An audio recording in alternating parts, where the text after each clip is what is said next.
Good afternoon, everyone, and I'm welcoming ourselves back, and I'm welcoming you back to the show. We've been off for 2 weeks, various events and stuff, but we are back. It feels like 2 months. Doesn't it? I know. I feel like it'd be a little hard to get the momentum back, but we're good to go. We've got a couple of topics going on, but first let's introduce ourselves for people who are here for the first time. So I'm Fred Holtz. I'm a licensed psychologist, and I now specialize in people leaving or trying to leave narcissistic relationships. I've been in practice for decades, it seems. It is. I speak from personal experience, having been in a narcissistic relationship myself. I'm thankfully gone and done with that, and I've moved on, and I'm here to help you do the same thing. And I'm here with... I'm Bryman, and I'm a licensed psychologist as well, and I was very fortunate and thankful to be in a narcissistic relationship. It was painful and horrible, but then I learned so much about myself and about life and just getting to a much better place. So for everybody going through this, there's so much good stuff at the end. I absolutely agree with that. Like I wouldn't wish the experience on anybody, but it is enlightening. And if you do come out of it with working on yourself and moving forward, you learn a lot about yourself. You learn a lot about other people, and you're absolutely a better person having gone through the experience. Yeah, it's not life-changing. It is life-changing. So why don't we tell people how to contact us? So we each run our own narcissist group, not for narcissists, but for people leaving narcissistic relationships. So mine is on Monday nights at 7, and you can contact me at 516-888-3000. Almost forgot the number. 516-888-3000. And Dr. Bryman has her own group. And my group's on Tuesday evening at 8 p.m. and my phone number is 516-404-3753. You can contact me through Psychology Today as well. So call those numbers for information about the groups. We'd be happy to have you. We also see individual clients, obviously. You can contact us the same way. Michi, we missed you, and I know Michi missed us. It was very nice of you to say that, Michi. Yeah. Michi said she can't wait to see us again, and I appreciate it. So welcome. I hope all is well with you, Michi. And you're somewhere along the lines of leaving your narcissist. Yeah. You can remind us of what's going on, currently. Yeah, give us the update. Yes. So this show, also, we're writing a book. We're up to chapter 5, and we're both lazy. And we're trying. Painfully so. Painfully lazy, but it is moving along. It's on this. We're up to the section where we talk about 8 steps to recovery, basically, and we present a recovery program. It's going to be eventually an 8-week recovery program. Hi, Joy Collins. Hi, Joy. How are you? So we are still working on that, and our website, everywhere you go, it's Bye Narcissist. So byenarcissist.com, Bye Narcissist at where you're on right now.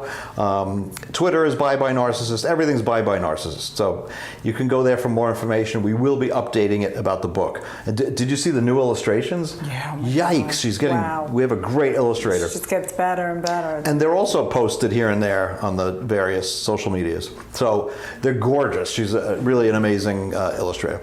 Michi, I'm still struggling. I have blocked. Oh, good. You've blocked the narcissist, and I want to and you want to unblock him. I'm so, that's sort of the topic one of the topics we're going to talk about. Well said. And I've missed you all the last 2 weeks. Well, thank you very much.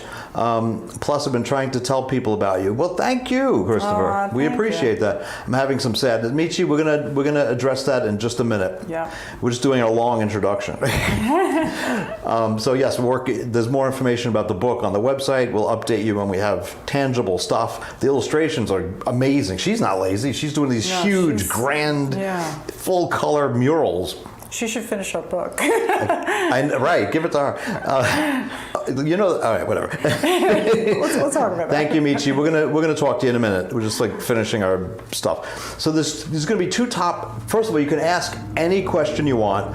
This show is question driven. We count on your questions. We need your questions, and we love your excellent questions. So please ask questions.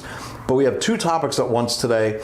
One, actually, Joy Collins wanted to talk about this, and that is narcissistic parents and their effect on you, or the effect on the people who, their sons and daughters and family members. The other topic is ruminating about the narcissist. Thank you for bringing this up. Sure. It's going to overlap a little with what we talked about, that you get addicted to them, you ruminate them, but you're talking about you keep thinking about them even after the fact.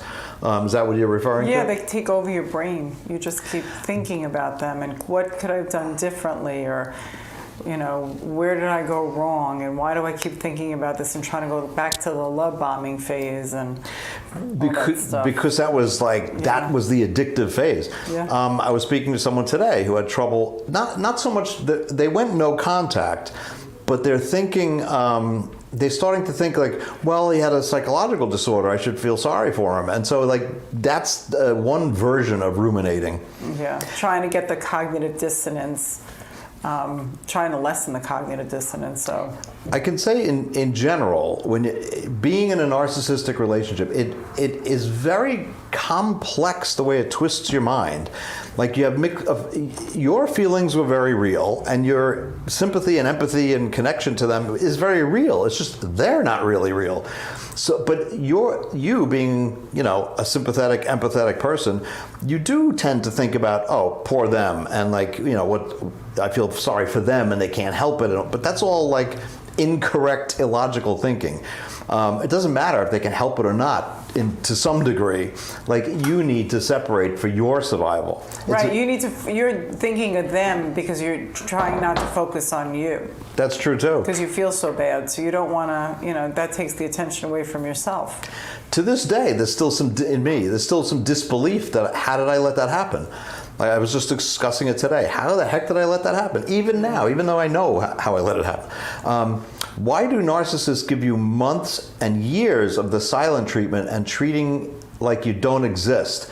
This has been done to me for over 8 years. I know what you're going to say. You are. You see, you know me by yes, now. You're going to. Let me try this. Go ahead, go. Why? What is it? Want to change seats? What is it about you that you stuck in it for 8? Yeah. Why did you allow this for 8 years? Take your life back. Are you live? Yeah. Hi, Maritza. Maritza, we're live, obviously. Are you like? Yes. If you see us on YouTube, it's taped or whatever. But yeah, we're live, Maritza. No, we're not. It's live on YouTube. We're live on YouTube. Live on YouTube. Hi, YouTube subscribers. Anyway, yeah, we're live. But I want to answer the question without, So why did I give? Because that's their means of control. And so I hated the silent treatment. I'm a talker. Maybe you found that out. I talk. I communicate. I don't like conflict, but if there's an issue, I want to settle it. Let's talk about it. Let's discuss this. Let's figure it out. Let's come to a conclusion. Let's figure out where we're both coming from. And the silent treatment is a killer for me. And obviously, my little ex-narcissist knew that. And that was her main tactic, because it's my main vulnerability. So I would guess, Michi, that I'm guessing that you're a talker. You're probably outgoing. Well, I know you're outgoing. But you probably talk. You probably like to communicate. You like to settle things before they get worse. And I'm sure that they are focusing on that. Yeah, and it's also, a way to control you. So if you're onto this, you shouldn't be bothered by the silent treatment anymore. It's so passive aggressive, So. That's true. After a while, when you educate yourself and work on yourself and talk to other people in similar situations, you should be able to say, okay, that's the silent treatment. I'm not going to fall for it. Now, this is very different. I always point this out. Very different in a relationship where two people say, you know what, we're getting heated, it's getting out of hand, let's take a break, let's settle down, let's relax, let's go into another room, or maybe we'll pick it up tomorrow. That's different. That's good communication skills. It's recommended that you do that you don't finish an argument in anger, because it won't work. You won't say, your adrenaline's pumping and you won't think clearly. But they don't do that. They would never say, oh, let me just take a break. Let me be quiet for a while. We'll get back to this later. No, they just give you the silent treatment. Me too. The silent treatment almost drove me to suicide. The silent treatment is brutal. It is brutal. It is. You know, Michi, you have so much anger towards this person. And if you would just recognize that you have so much anger and figure out a way to channel that, you may start the healing. You know? And also, Michi, so I stalked you on Facebook, and you're a wonderful person. You're outgoing. You're vibrant. You're out there. You're, like, I don't know how to describe it. You're very upfront and out there and proud of yourself. And I don't even extrovert. All that's what I see anyway. And you should keep that. You should look at your own Facebook page and say, like, that's a person who really deserves more than this crap. It's a weird thing to say, but. You know what I mean? No, but it's true. That's a good thing. It is a good thing. Silent treatment is crap. There's no question about it. You're correct. It's the worst. It was the worst for me. It was my weak point. So Joy Collins wanted to talk about parents who are narcissists today, and we will. My mom would give the silent treatment for a whole week. It's so awkward since we live in the same house. Of course it's awkward. And it's slightly different from a parent, because you expect a parent to be a parent and to be concerned about you, and to you look towards a parent as an example. It's even worse. The silent treatment in a parent is like. I was going to say it's worse. It's 10 times worse. It's abuse. Yeah, it is. It's neglect. It's physical abuse. Like, it's horrible. Yeah, it's neglect, and it has long-lasting effects on you if you don't do something about it. Yeah. What about if I give them the silent treatment? You're playing their game, Maritza. You can't. That's their level. You'll never win. You'll never. Win. They're much better at you. Yeah, they got this. Now I get to. Yeah, I like that. I get to say the same thing I say every time. They are professionals at what they do. They got this. You don't. Yeah. You guys, everyone here, it's safe to say, you have more emotions. You have more connection, more interest in having an actual relationship.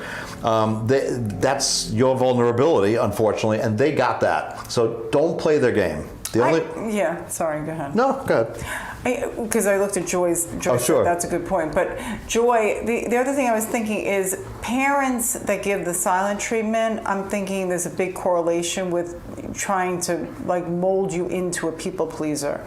Because it's so scary for a child to not be able to engage with a parent when they need them.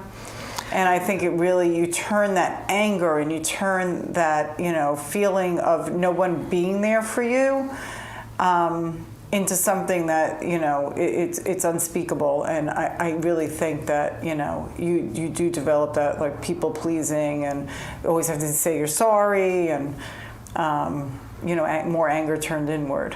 There's always anger in there, and as a kid, you can't expect a kid to understand all this stuff. But if you can understand what they're doing and sort of get what they're trying to get at, and become, we talked about this, be your own internal mother. If your mother's not saying anything, you should say it to yourself. I'll be okay. I didn't do anything so terrible. I'll be fine, or whatever the case may be. You talk to yourself, self-soothing, and be your own internal good mother. It's very Freudian. I get Freudian on this show. You have to talk to yourself. I didn't do such a bad thing. I don't deserve the silent treatment. I know as a kid, obviously, you're not going to know all this, but even as an adult, like Michi, you should say, I deserve so much better. I'm cool. You're very cool, Michi. I'm glad to be getting help. This person would torture me. It is torture. During texting, I'm glad to be getting help. Thank you. No problem. But this show is great. We're all wonderful and everything. But you should seek individual therapy if it's bugging you on a day-to-day basis and you're consumed by this and ruminating. Well, I'm struggling. Should I keep this person blocked? Yes. He pays me no attention anyway. Michi, what do you think? What do you what do you think, Michi? What would we say? That's a good thing. I'm starting to think, what would Robin say? And I think, what would I say? I got it down. But you should, it's not, I'm only being half facetious here. You should say, what would an expert say? What would a friend say? What would the people online who you trust, the ones you trust?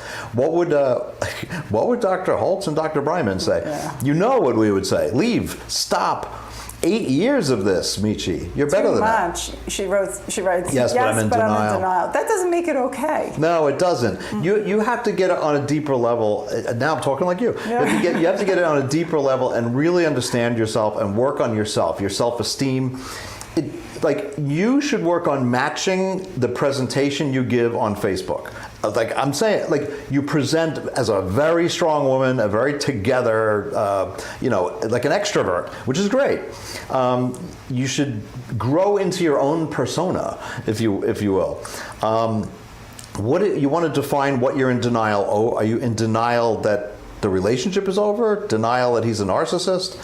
What's the denial? Yeah, what is the denial? As you're thinking about that, I'm gonna. I wanted to address. We're going to get to this. I promise. It's not too long of a list.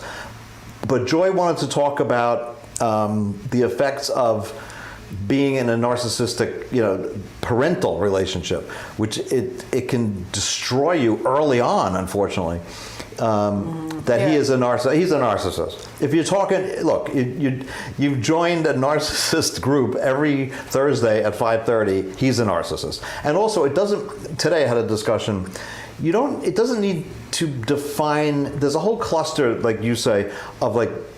Cluster B, it's called. It's a type of disorder called personality disorders. They're very serious and they never get better. It doesn't matter exactly what he is. He definitely has narcissistic tendencies. He's abusive. He's narcissistically. He's abusive. This is emotional abuse. People don't give people the silent treatment that love each other. It just doesn't. It doesn't happen because they see you're in pain. Yeah. You should be able to talk to him and tell him anything, and it just. It's a shame. Like that. The time that you spend on him when you have so much else going on. It seems. Oh, hi. I didn't mean to ignore LaDonna Delera. They don't think like us. They use and abuse and have no guilt. Absolutely true. That's a good point. Thank you for reminding me once again that I have more. Yes, you do have more value. We know you a little bit. You're a wonderful person. Tell Michi, you could tell Michi, to find a normal relationship so she knows what she's missing.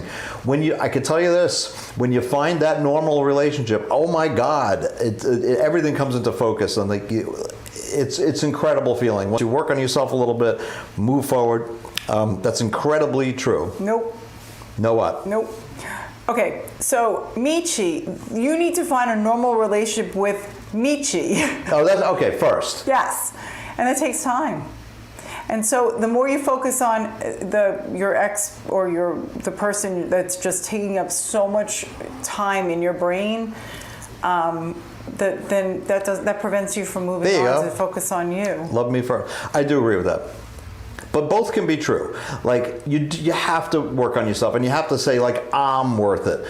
And so you need a little time to break away from him permanently and totally and not even think about him. When you reach the point where you're not even really comparing or thinking or regretting or any of that stuff, then it's a good indication that you might be ready to look elsewhere. Yeah. You shouldn't just go out there and meet someone. I do agree with that.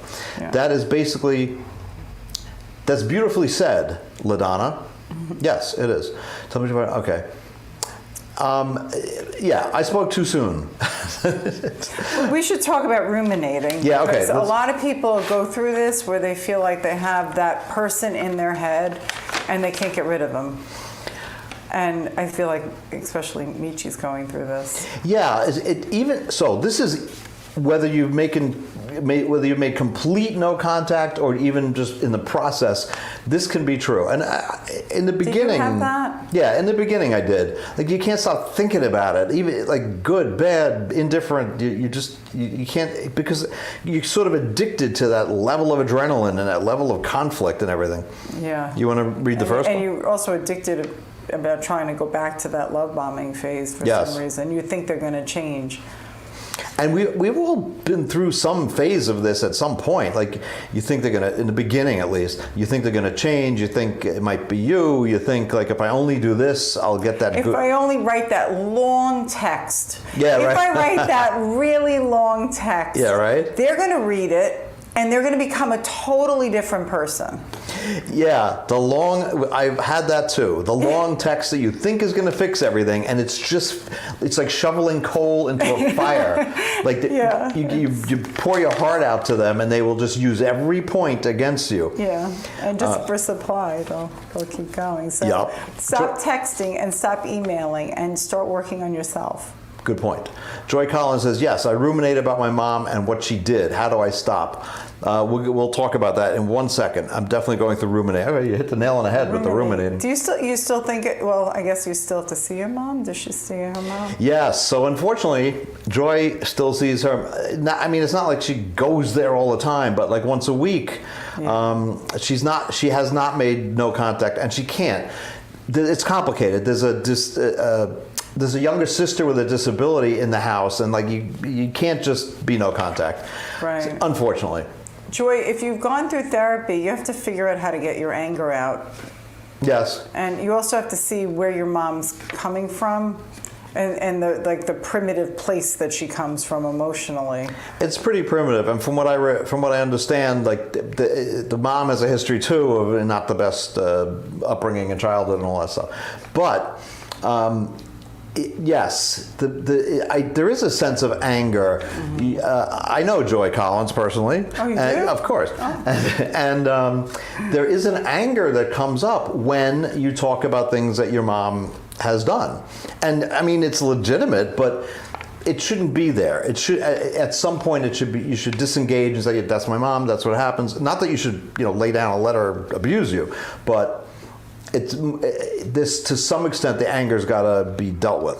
I'm definitely going through ruminating, thinking this person would change. I know he will never change. They will never change. They don't even change with therapy. Yeah, they won't change. Well, when you're a giving Christian person, you want to give them the benefit of the doubt, of course, especially when there's kids involved. Of course you do, because you're normal, and you of course everybody you want to give people the benefit of the doubt. Mm-hmm. But it's a mistake to give a true narcissist the benefit of the doubt, because it's not the benefit, it's the doubt. Unless it's from a distance, then they could just be them and you could be you. And look, when I was involved with my little ex-narcissist, I was already a licensed psychologist for decades. If it's anyone who cares about other people and knows how to help them and wants to help them, it's a mental health professional or a religious person. Of course you want to help other people. Mm-hmm. And you want to turn the other cheek. And you want to, of course, all those things. All right, so we're going to go back. I promise we're going to go back to narcissistic parents, but we're sort of in this. You want to read the first one? So this is the topic today is ruminating over the narcissist. Well, first, accept and welcome it. Embrace it with a curious eye instead of trying to push out the thoughts. So when you start to think over and over, you should say, okay, I'm obviously thinking about them, right? Mm-hmm. I'm thinking about them because I'm not thinking about me. I'm thinking about them because, I'm angry. And you should say, like, the curiosity is why am I thinking about them right now? Yeah, just really think about it. Be mindful about what you're thinking about. That's sort of the same advice for anxiety and other types of problems, depression. Like the first, when I deal with, that was my other specialty is anxiety disorders. The first thing is you should say, I am anxious. I'm anxious on a scale of 1 to 10, it's an 8. Mm-hmm. You could have a rumination scale. Like on a scale of 1 to 10, I'm ruminating like a 9. I can't stop thinking about it. It's a good point. Recognize it, embrace it, accept it, be curious about it. Mm-hmm. Okay. And even write down the number, like you just said. I'm thinking about, I just thought it's like a 10. Yeah, that's good. Bless you. And then a month later, you'll see it's maybe a 7 or maybe, Does everybody know that we have a wonderful producer behind the cameras and behind the lights? And I think you pronounce his name Levy. Is that correct? Yeah. Not Levi. It's Levy. I drove my Chevy to the Levy. Okay.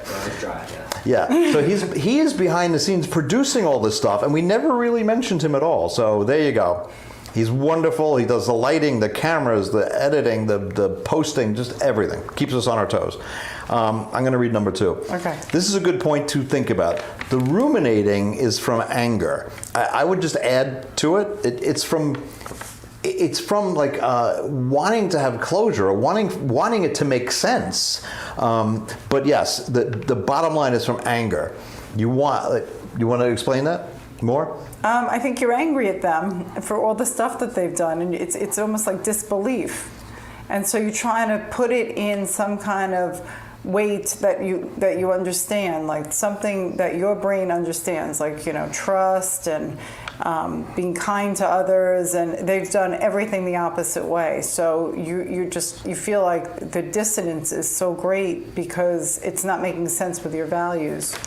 I think that there's definitely overlap with the addictive quality. Like they're addicting, right. They're inconsistent, and so you want that good stuff that you know is possible occasionally, or was in the love bombing phase. They're also addicting because the things they do push your adrenaline, the conflict, even though it's not good adrenaline, like the conflict and the embarrassment and what they do to you. And you want the relief. You want, like Nietzsche, you want to call him and talk to him and feel like you know, you could breathe because he still is there, and that's going to give you a dopamine rush. And yep. Then the next day, not good. Yeah. Or a few hours or whatever. But it's still, even though it's negative, it's still stimulation. Your brain doesn't know any different. Your brain just gets more adrenaline even when they give you the silent treatment and you're angry. This person broke me down. They did, apparently. But you could choose to, you got to build yourself back up. This person broke me down, my self-esteem, my self-worth. I'm trying to get this back. Okay, well, you're doing a good job because I know you're here every week. I know you're trying. I know you're talking about it. It's important to work on the self-esteem. Even basic stuff. Take an index card and write 5 good things about you. If you need help, I'll help you. You're very kind. You're very consistent. You're like a good friend to the show. Like you're very you know. You're loyal. Loyal. You participate, and you know. I can help you with the 5 things. Put it on an index card on your refrigerator, and just every day when you wake up, say those good things. But I love what you said just before, that, you know, this happens and it's almost an addictive quality. But if you don't have it for a period of time, it gets worse, but then it gets better slowly, and you don't need it anymore. In fact, when you get better, the thought of it makes you think, "Oh my God, I can't even believe I would never want that in my life." Like that drama and the nonsense, and I don't think about it often, but when I during the show, when I think like, wow, what I wasted, I can't believe it. I'm so much, but I kick in with, it's so much better now. Like you started the show with, like, in a way, we thank the narcissist for bringing out the best in us eventually. So where we are now, we can. Time. It's painful, but you can get through this. Can you remind me, we actually watched the movie Gaslight, 1944. We watched it, and I've got a lot of insight to talk about from actually watching the movie where the term comes from. Did you ever see it? I saw parts of it, but more recently I saw the beginning. I want to ask you when you tell me. Yes, sure. Okay, let's go. So ruminating over the narcissist. You want to read number 3? I think that's the angle. It's combined with number 2. Cognitive strategies to help control ruminations. See. So one thing that I recommend is that you break up the day in hours, and 10 minutes out of the hour, you just focus on the narcissist. You go over on and on in your brain. You ruminate. This person did this to me and that to me, and I did this, and why didn't this work out? 10 minutes. The rest of the hour, you think about something else, and you bring your mind back and you distract yourself. I love that. It's a well-known technique in cognitive behavioral therapy for a number of things, like anxiety or depression. Like, give yourself 10 minutes during the hour and purposely, like, I'm gonna think about him or her. I'm gonna ruminate. I'm gonna think all the possibilities, all the fantasies, all the dreams and false hopes and future faking. I'm gonna think about all the stuff. But then you got to be disciplined enough to stop and then reward yourself, and then move on to positive things like whatever, self-esteem, self-care, meditation, relaxation, anything like that. Journaling, oh, perfect. Thank you, I will do this. I journal a lot, this helps. Excellent. I'm actually reading a book by Lundy Bancroft, which is called Why Does He Do That? It's a really good book. Okay. So I was talking to someone today, a client, and when you're out there looking at the internet and all the good, like, you will sort of gravitate towards the good sources, the ones that resonate with you. So make sure the source is good make sure you feel like either good or like they're resonating with you. Like I get it. Like, this makes sense. This is what I want to hear or need to hear. It can be uncomfortable, by the way, but like you say, it's a good book. It probably is a good book. Are you familiar with that one? No, I'm not in particular. I'm going to take a look. Yeah, we'll take a look. Journaling is excellent. It's the best thing you could do. And you could even say, okay, I'm going to take 10 minutes. I'm just going to write everything I could possibly think about what I'm, because if you say, oh, I'm not going to think about it, it's obviously not going to work. You're going to think about it. Yep. So I like that point. Yep. There's other cognitive strategies. There's like, okay, I gave myself the 10 minutes, but now I'm going to allow myself to be free of thinking about it and replace it with more positive thoughts, self-esteem thoughts, thoughts about you, what you're going to do, what you're going to get into, hobbies, interests, goals and planning. If you're in the relationship, you got to be planning. Yeah. If you're not leaving, you got to be planning to leave. Okay. Ruminating is an important part of the healing process. I guess it is, because like you're thinking it over, you're addressing it, you're admitting it, I guess. You have no choice. Yeah. So it's part of healing. I think if you have to start. I don't know. Ruminating is a weird word, but you have to think. Obsessing. Obsessing. You have to review it to yourself. I like I'm skipping. I'm sorry. Yeah, go ahead. No, don't worry. The narc took your brain. Yes, it feels like you've been hijacked. Absolutely. Like what? And here's the theory partially behind the anxiety. What I mentioned before. Like, think about 10 minutes. Allow yourself to be anxious. Allow yourself to worry. There's a whole theory with that. It's like eventually.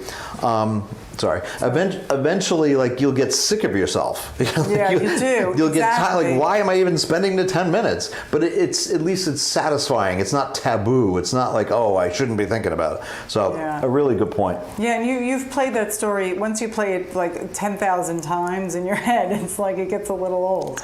There are clients that we've run into who even though they've made no contact, and even though they're truly not being bothered by the narcissist, they perpetually talk about them. Mm-hmm. That's not good after a while. The ruminating in the beginning, or when you're going through it, of course. But 2 years later, it's time to not ruminate anymore. But hopefully, or they ruminate and then they give themselves the end of a story that may not make sense. But they choose to believe the end of the story in order to get their brain back into less cognitive dissonance. So it all makes sense to them. Everybody sort of wants closure. You want it to make sense, but it doesn't. As someone said way back, then they don't think like you. I promise you, they do not think like you. They don't think like of resolving things. They think about manipulating you, and they collect information in order to manipulate you. They do not think like you, and you can't think like them. Mm-hmm. You can't think, oh, we're going to get back at them. I'm going to play their own game. Forget it. You will not. It won't work. It won't work. Is there a way a narcissist will ever change? The most famous question, or is it an act of God that it takes? Not even an act of God can change a narcissist. No, I don't. No, but maybe God put them on this planet for a reason. Yeah, you were getting really philosophical the other week. It was fun. Yes. You'll hear us occasionally say that we're better for having been exposed to the narcissist. It's almost like, if you dance with the devil, there's only two ways it can end. Yeah. So you can be the better person and leave, or you can fall for it and be destroyed, at least your soul. Right. Or turn into the devil. Yes. And I forgot what I was saying. No, that's okay. People who have encountered narcissists, they sometimes say they're possessed, they're demons, and I don't have a good answer to that. As much as it rubs me the wrong way to say that, I don't have a comeback. I don't have no, they're not devils. Maybe, I don't know, maybe they are possessed. But that is the most common and good, fundamental, rudimentary question that you have to ask yourself in the beginning of leaving a narcissist. Is there a way a narcissist ever will change? And the answer is no. It's just no. Like, is it possible ever in the history of mankind that a narcissist gets better? Yeah, but not yours. You're a narcissist. Like, there are narcissists online who, they're sort of like reformed narcissists, and they talk about what it's like to be a narcissist.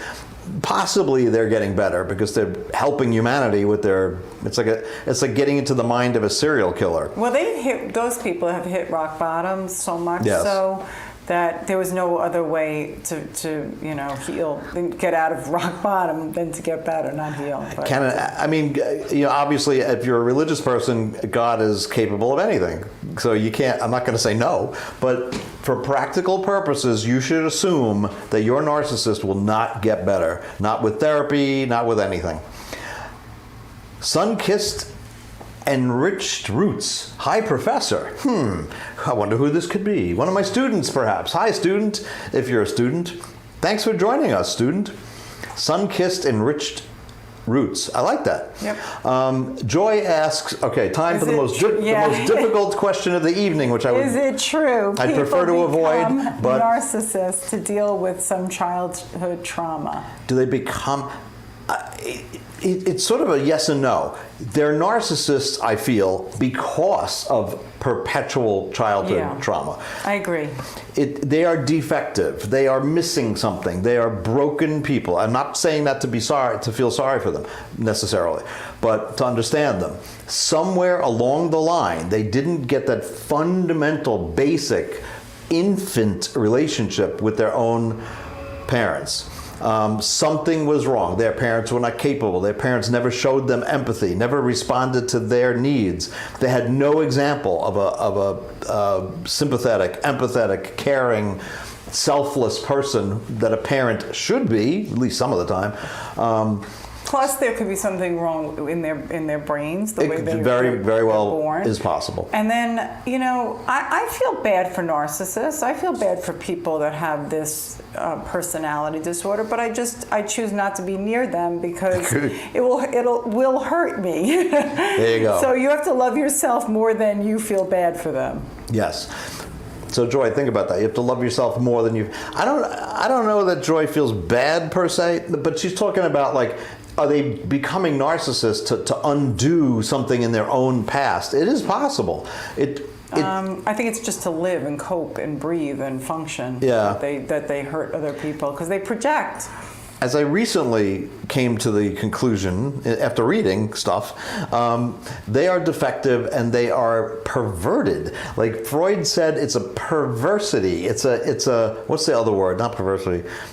They need it. They need to be narcissists to satisfy. In that sense, you're right, Joy.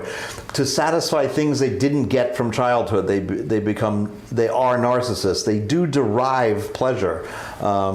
It's a perversion, according to Sigmund Freud. So, right. Sun-kissed enriched roots. I don't remember.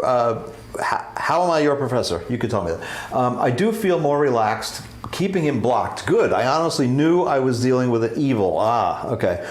Evil person. When I told the narcissist this was back in March, the passing of my sister, he absolutely said nothing. They don't get better. They are evil. Yeah. I mean, if you tell someone, I'm sorry to hear about your sister, Michi, that's very sad.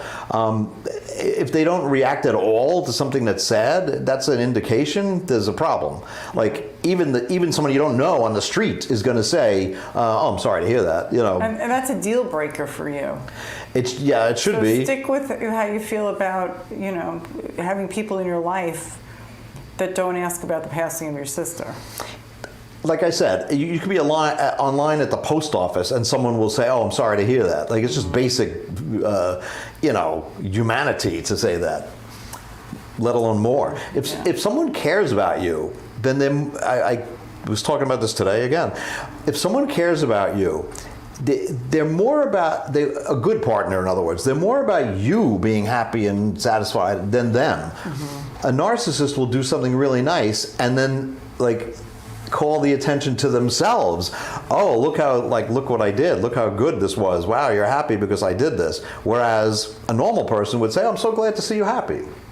They put it on the good stuff on you. This guy doesn't care about you, Michi. No, Michi, no, and you deserve better. We know that. He never reacted at all. I texted him. He said nothing. It is brutal. Get away from him. I don't want you to continually be disappointed. He will never, I think it's safe to say, he will never react in any way that you expect, that you would want or need. Surround yourself with good people, friends, whatever, anyone, friends, family, good people who care about you. It's easy to tell if they care about you because they'll ask you about you occasionally. And don't settle for less. Yeah, don't. We are right about this. we may not be right about everything, but we're definitely right about that you deserve better. Yep. I wanted to just get back to the other topic. So, narcissistic parents. They have a profound effect on you as a child because a child needs examples of a decent or a relationship. You use your parental relationships as like a template to see what is a relationship, what is it like. And if they're narcissists, you're seeing either, if they're both narcissists, you're seeing, a horrific nightmare. If one's a narcissist, and I know you said this, Joy, if one is a narcissist, you'll see the other one getting sucked dry of his soul. Or sick, or just the codependency part. He did. Well, I think, Joy, the other parent did get physically sick. And I don't know that that's a coincidence. That happens a lot. Yeah. I know that you said this too. I was getting, in my narcissistic relationship, I was getting ill. I was getting sick. I wasn't myself. I was not myself. Right. Yeah. Physically, emotionally, whatever you want to call it. I think you said you felt similar, right? I didn't feel sick. I just felt like I wasn't taking care of myself like there you I go. would. That I didn't have time or energy to take care of myself. It takes too much energy that they sap you of all energy. Yeah. So Joy, did you want to bring up something specific about being the child of a narcissist? I think particularly a narcissistic mother. Maybe that's being stereotypical, but you do expect your mother to show empathy, to comfort you. I asked Joy today about unfortunately Joy's sister is ill, and I asked do you think your mother's going to comfort her during a surgery? And she basically said not at all. If you want to expand on that, please do. Amy works in our office. Hello, Amy. Do you see instances, not just works, she's a therapist. Do you see instances where children of narcissists become narcissists themselves? Yes. Or display narcissistic traits? Yes. I would think that they would want to go in the opposite direction because of growing up in that kind of environment. But just curious if this occurs. Well, Amy, luckily, it happened to me when my body gave out. Yeah, I didn't feel well. Now I feel well. Amy, I think Joy's going to help us answer that. Joy says, I was raised to please my mother, and at the same time, I was raised to be like her. See? Amy, that answered your question. I don't know, she wasn't even answering your question, but she did answer the question. So, with Joy's permission, I will talk about this a little bit, or Joy can talk about it herself. Joy felt that she was a narcissist for much of her life, and used really good books and information to get out of it. She read a famous book called How to Win Friends and Influence People. Sounds silly and archaic, but it's the basis of every self-help book you ever read. Yeah, it's great. And it's worth reading even though it's a little out of date. But anyway, to answer Amy's question, Joy definitely felt that she was a narcissist and was raised, like she just said, raised to please my mother and to, at the same time, to be like her. If you have any examples, specific examples, Joy, please let us know. Pleasing your mom, I guess more of an example of to be like her. Yeah, it's interesting. I'm just thinking of my own mom, who was not a narcissist, particularly a narcissist, but I sort of wanted to please my mom, but I didn't feel I needed to. Does that make sense? Of course, I brought stuff home from school and showed her, she's my mom. But I didn't feel I needed to do that, or that she needed it. So yeah. I don't know if that... So yeah, that makes sense. Or I guess your mom, Joy, just looked at it, from her point of view and didn't really understand what you wanted. So... Right. I don't think she does even now. Yeah. I never will. I used to be a narcissist, but I always felt something wrong with me. So, Joy, this is a good example. Like we said before, narcissists don't change. I said it's theoretically possible, but you should assume that your narcissist won't change. But this is slightly different, though. So you said, okay, you used to be a narcissist, but you always felt something was wrong. So it's like, in the old days, we used to call it ego dystonic. Like it's not you. Like it's alien to you. Right. And you were, I know you worked hard to get out of it, and you're certainly not a narcissist. Quite the opposite. That's what scares me about my 10-year-old daughter, and she's been told lies to where my daughter doesn't want to talk to me. That's terrible. That's called parental alienation, and narcissists are really good at it. Yeah, they really It's horrific. It's a horrific thing, and it's very hard to defend against that. Even in a court of law, it's tough. That's very hard, especially a 10-year-old girl with a father. It's tough to give advice, but I always resort to saying, you got to be the best dad you could be. You show them empathy. You show them reasonableness whenever you can contact them. Show flexibility and show caring and show... Sometimes you have to say to your daughter, like, I get it, you're uncomfortable coming over for whatever reason. When, I'm here when you need me. My arm's always open. My home is always open. Like don't worry about what the ex says or what your daughter tells you that she says. It's tough. There's nothing worse than feeling that your own child is being turned against you. And I know from personal experience, by the way. My mom was Michi's saying, my mom was a narcissist. I was afraid of her constantly walking on eggshells. My mom was brutal. That's why you're in this. That's partially why you're in this. Like, regardless, even if you have a defective or like not a great mom or dad, you're used to it still. That's why it's dangerous. Like if you're from a narcissistic home, you tend to want to find narcissists because you're just familiar with it.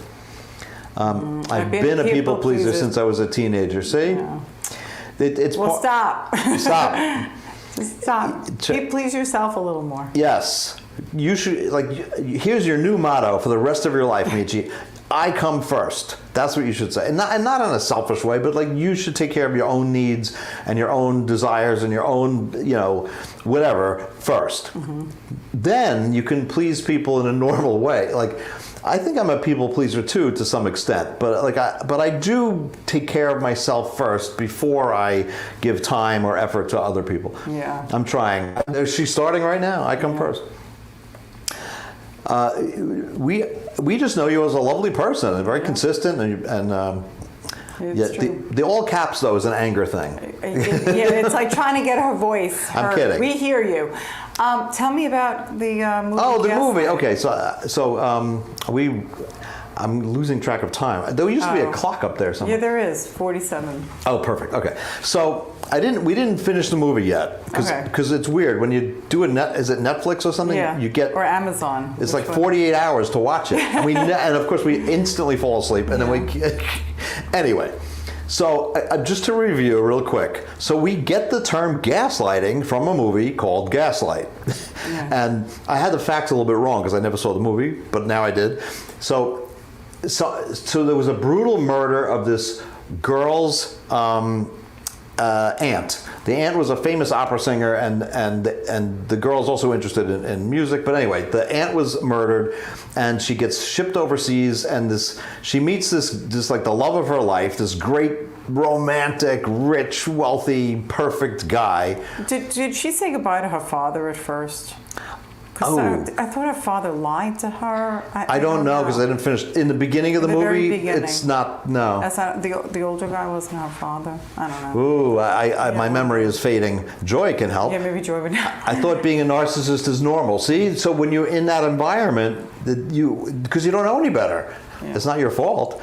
You thought being a narcissist. So, Joy, maybe you could tell us, what was the moment when you yourself said, you know what, I got to do something about it? Because I know you read books. I know you helped yourself. I know you went through a long process of improving yourself. But what was the first thing you did? Okay, something's wrong with me. I may be a narcissist. Like Jeff Foxworthy, I may be a redneck. What was the first thing you did, and what made you go and buy that book and read it? Anyhow, so this guy subtly starts making her, you gotta see the movie if you've been a victim of gaslighting. It's amazing. It's not a great movie, but that concept is amazing. So he makes her start to think that she's forgetful. That's the first thing he does. So he gave her this piece of jewelry that he said was like in his family for 200 years, and he gives it to her. And as he's going to put it into her pocketbook, he doesn't. He puts it in his pocket, and then she, of course, at some point goes to look for it, and she's mortified that she lost it. And so he said, like, you're getting very forgetful lately.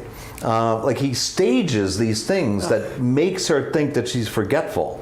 And eventually, at some point in the movie, I didn't get to it yet, he starts changing the gas lights, the lights that are back in, it's an old movie, and it's about an earlier era. He starts changing the size of the flames, and there's footsteps in the attic, and he denies her feelings, and he says, no, there's nothing wrong with it. And I think I didn't get that far in the plot, I think he has like the maid in on it. Really? Yeah, I think so. We're not only halfway through. But anyway, the point is he's doing gaslight. He's making you think that you're crazy. And it's very subtle, and it's very instructive, that movie. The movie, there's many versions, by the way, because it's based on a play. The movie's 1944. That's the version you should see, because it's the original. And it's got a famous actress, real famous, whose name I can't think. Oh. Joy, help me. Who is in the movie? Who is the main star? Maybe can you look it up? Anyway, Joy, look it up. Who's Joseph Cotton plays this guy who's going to. Oh, there we go. I have Being gaslighted is horrible. It is horrible. Watch the movie and you'll see how they do it. What happened? I wonder at the end, did she go crazy? I didn't get there yet. So there was Ingrid Bergman. Yes. I can't get bigger star than Ingrid Bergman. At the end, it turns out he's after her some jewels that he knows she has. So it's a big scam. Can you scroll back up so I could read a previous message? The long one? Yeah, Joy, okay. I have an unfulfilling friendship. I have unfulfilling friendships and relationships. Oh, go ahead, I'm sorry. No, I have unfulfilling friendships and relationships, and I want to improve my people skills. So I read a lot of books on making meaningful relationships, and I read the Dale Carnegie book, which worked the best for me. There you go. So you yourself knew something was wrong. You didn't want, at first you thought narcissism was normal, or maybe you didn't even have the word for it. Mm-hmm. Had unfulfilling, whoops. That's okay. I had unfulfilling relationships and relationships. I wanted to improve my people skills. So you sort of came at it sideways, like you wanted to improve yourself. And I think you discovered that the way you were was possibly narcissistic. Okay, Michi, being gaslighted is horrific. Yes. Yeah. A question from Christopher to Joy. Joy, did your mom destroy your father? Yes. I shouldn't answer. Why am I answering for other people? Well, you said he got sick. I have inside information, and I got permission. Joy, did your mom destroy your father? And if so, did you ever confide with your dad? And how long did it take? Because I'm hurting about my daughter. Okay, now let's see what Joy said. I was never close with my dad. My mom would be bad-mouthing my dad to me. My mom turned me against my dad. See? Yeah. Are you an only child? No. Okay. What, Joy? The triangle, yeah. Maybe it is. No, but she's the one who's responsible in the family. Like, a lot of stuff gets put on her as responsible. I never really have meaningful never had meaningful conversations with it. But Joy, from what I remember, you kind of regret that. You kind of regret that you were turned against your dad because you never got to know him. I think that's what you said, but please correct me if I'm wrong. We have to wrap it up. Oh, we got to wrap it up. See, the time the time just flies. So let's repeat. So I am Fred Holtz. I have a group that I run on Monday nights at 7. For my group or information about my practice or me, you can call 516-888-3000. That's 516-888-3000. It's right there on your screen. And I'm with? I'm Robin Bryman, and my group meets on Tuesday evenings, and you can just look on the screen where you can contact me. There's several ways. Psychology Today, my website, 516-404-3753. Okay, I don't want to cut people short, but we will start to wrap it up. My mom turned my oldest son against me. Well, your mom turned your oldest son against. Wow, that's hurtful. Thank you both once again. Yeah, no problem, LaDonna. Thank you for joining us as you usually do. Because I'm scared that that's what's going on now with my daughter. It's a legitimate fear, but again, be the best dad you can, but depending on how old your daughter is, maybe you can have conversations about narcissism, but I don't know how old she is. 10. She's 10. I was going to say... She's too little. Please join us again. Tell your friends about the show. I so appreciate the questions. That's what drives the show. It's why it's exciting. And we're with you. We understand because we've been there. So at least that should be some comfort. Thank you. I really appreciate you. And we appreciate you, Michi. I couldn't wait to see you. We felt bad for everyone that we had to miss a couple of sessions. It's going to happen, once in a while. Yeah. But share the broadcast if you can. Yes, and share. Subscribe to the YouTube channel. Subscribe to YouTube. Share the broadcast. Go anywhere you go. If you type Bye Narcissist, Twitter, Facebook, Instagram, like us and share us. Follow us. And follow us. So thank you very, very much. Thanks for the 6 hearts. I don't know how we got that, but it's good. Next broadcast, by the way, is going to be Thursday, June 24th. June 24th, 2021 at 5:30. So that's next Thursday. If you have a topic you want to talk about, let us know. Give us your email if you want updates on the book. Follow, share, follow. Thank you, Michi. You're the best. All right, we're going to have to go. So we're going to wave. Bye. Bye, everybody. Thank you. Thanks.